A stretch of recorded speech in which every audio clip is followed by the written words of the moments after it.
Hi guys, and welcome back to another video.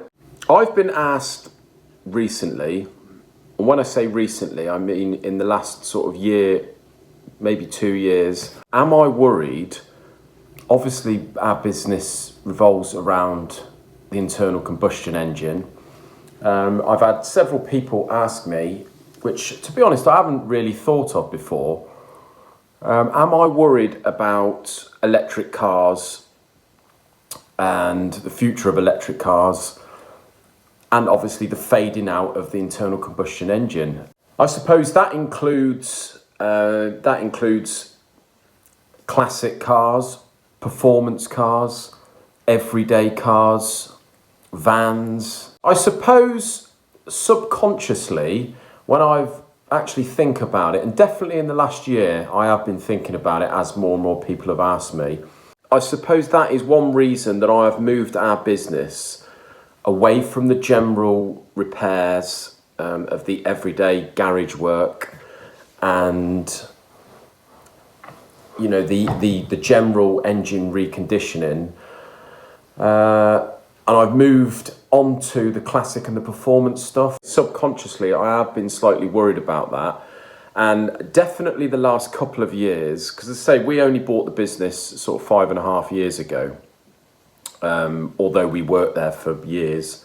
John's been there for nearly 50 years, I've been there for 20 years. I'm glad I did move it away from that, because definitely in the last year or two, the general repair work is not only just faded out drastically, but it's really something that I'd rather not get involved with.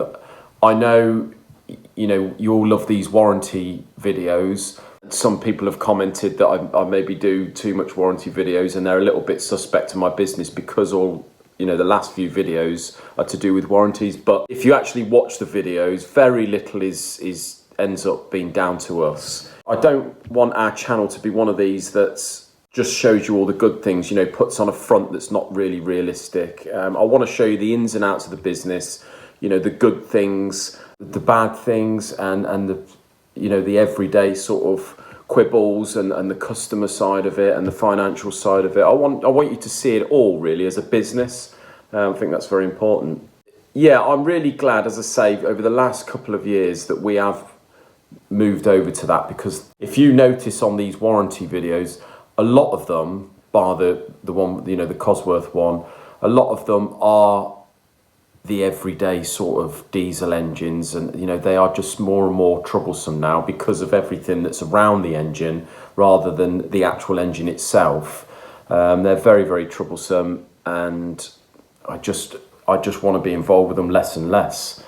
And I think that side of it, and the everyday, the small cars and stuff, yes, I think electric cars, they do bother me just as much as the the warranty side and the problematic side of the everyday sort of engine, diesel and petrol.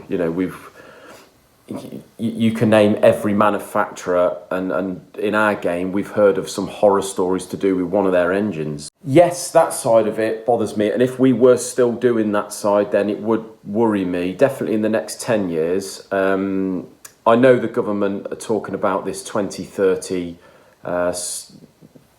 sort of moving over to electric fully, but I personally don't think that is going to happen. I don't think it can happen just yet. I think that they're way off the infrastructure they would need, the pricing. When you actually, I've watched a couple of videos on the statistics of getting everything electric, and it just doesn't add up. And not only that, but the classic and the performance industry, not just the cars themselves, but the industry is huge. It's massive. It brings a lot to the economy, I think. So I'm certainly not worried.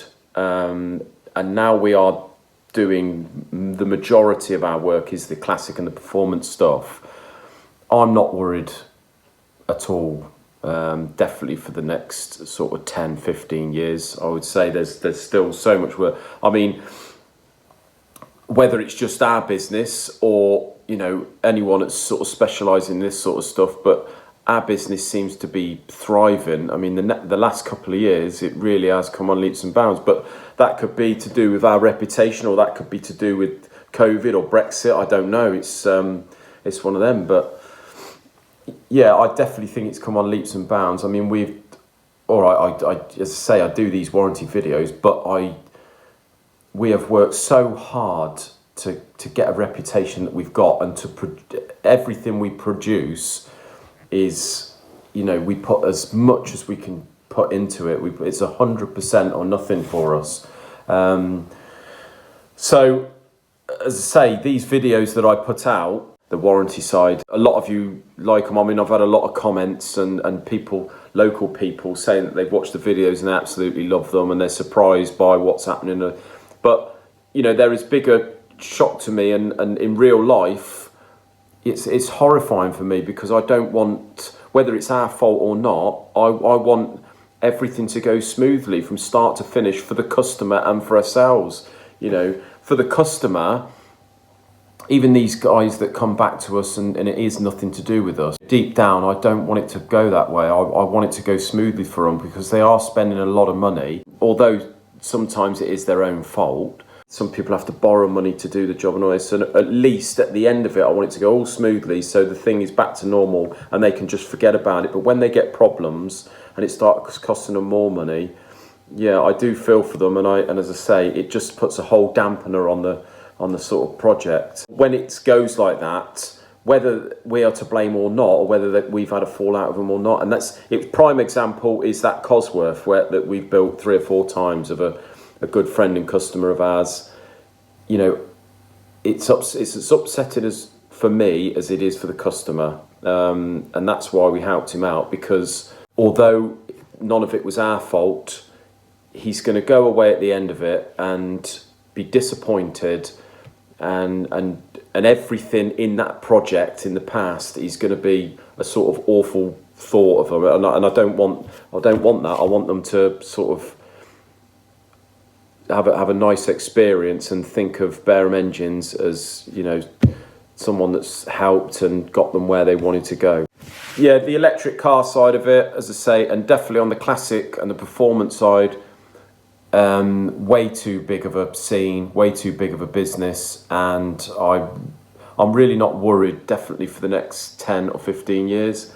I mean, I'm 42 years old now, so if it can sort of see me out for the next 20 years, 25 years, I'll be absolutely over the moon. But yeah, I do think inevitably, sooner or later, it's a little bit like the sort of vintage car scene now. It's still going, it's still huge, but yeah, who knows? I think electric is the future. And I'll be honest with you, up until, I obviously always booed them, because it's totally the opposite to what our business is all about. But probably 2-3 months ago, I did actually have a go in an electric car and drove it. And I'll be honest with you, they are lovely. It's sort of everything you'd sort of want as an everyday car, really. It's nice and quiet, it's smooth, it's very torquey, it's fast enough. Absolutely fantastic as an everyday car. What we don't want to happen, and what I don't think will happen anytime soon, is the shutting of all the petrol stations, and all the internal combustion engine cars are off the road. I don't think that's going to happen anytime soon, to be honest with you. Feel free to comment below, guys. You may say differently. I'd be really interested to see what you think about it, and also I'd be interested to see honestly where you think our business and people like ourselves are gonna go, and on what time scale. Tomorrow, guys, we're going to be talking about the Focus RS sort of Mark II engine, the Volvo 5-cylinder engine that Ford use in the Focus RS and the Focus STs. I'm going to be doing a video on that. We seem to be, definitely the last 2 years, we've seen quite a lot of those engines. They seem to be fairly troublesome, which is very odd, because we've had a few out of Volvos in the past, and it seems to me that whether it's just a coincidence that we haven't seen them, but I don't think they seem to be as troublesome in the Volvos as they do in the Fords. So I'd be really interested to see what you guys say about that video, and whether there's any sort of mechanics and whatever out there that have got their opinion on why that may be. But yeah, that video's to come. So thanks very much, guys. Oh, and I just want to say thank you very much to all the people that have liked, subscribed and watched our videos. Yesterday was the first day of our monetization.